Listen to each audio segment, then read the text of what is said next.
dengan jujur, yang menolak untung hasil pemerasan, yang mengebaskan tangannya supaya jangan menerima suap, yang menutup telinganya supaya jangan mendengarkan rencana penumpahan darah, yang menutup matanya supaya jangan melihat kejahatan.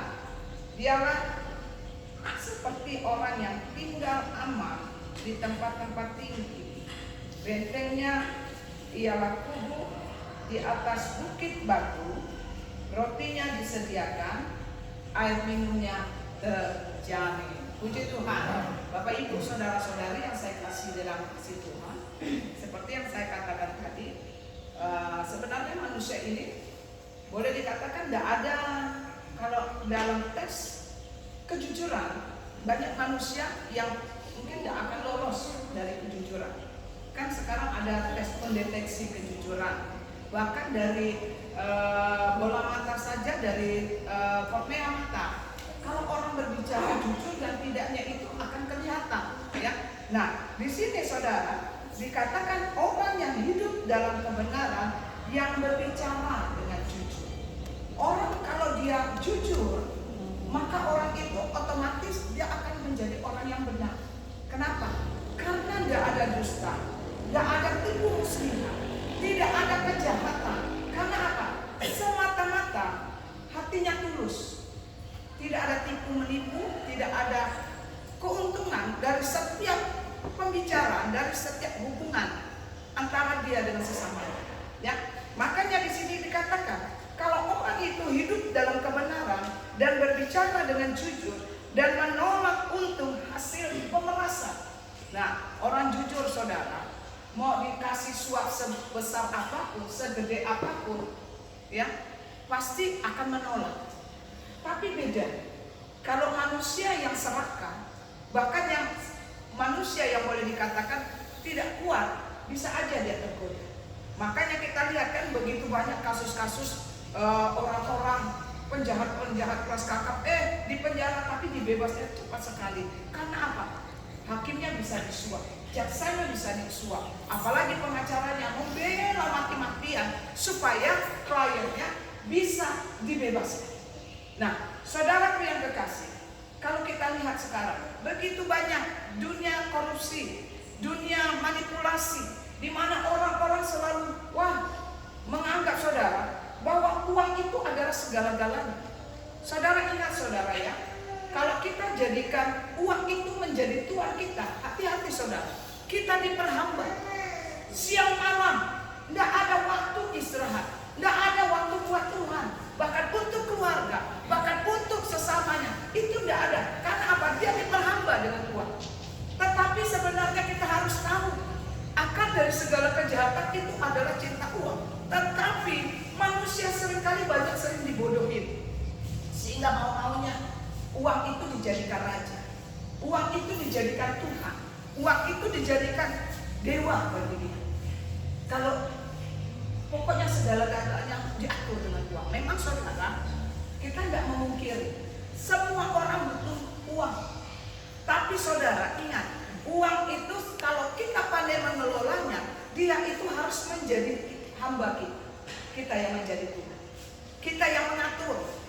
Kita bisa nyekolahin anak, kita bisa membuat usaha kita berkembang, kita buat segala macam itu. Karena apa? Kita pandai mengelola, kita tidak diperhamba oleh uang tersebut.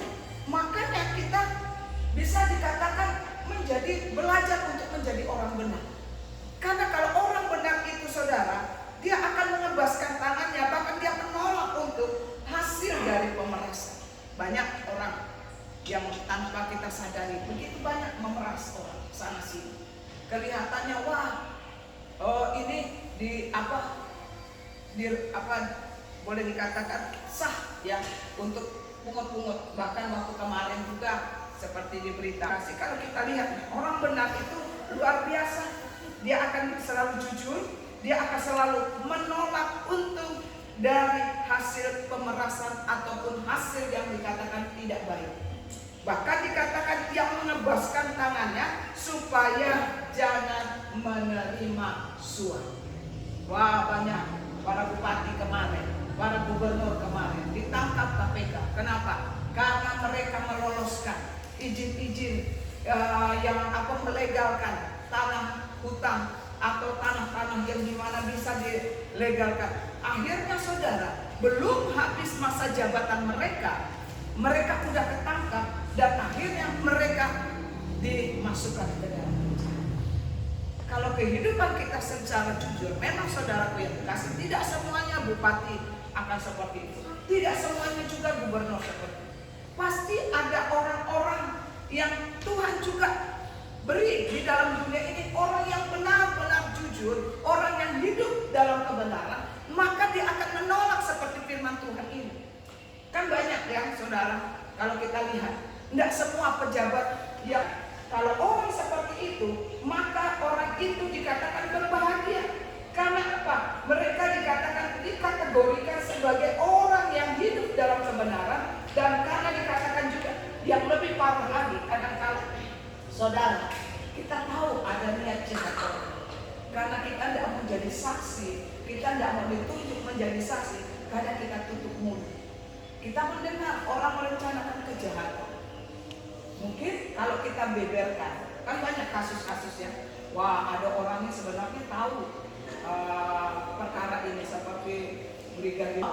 Kadang-kala saudara, orang yang menjadi saksi itu memang bebannya begitu besar, beban mentalnya, pikirannya, dan kalau dia berkeluarga takut keluarganya akan diancam.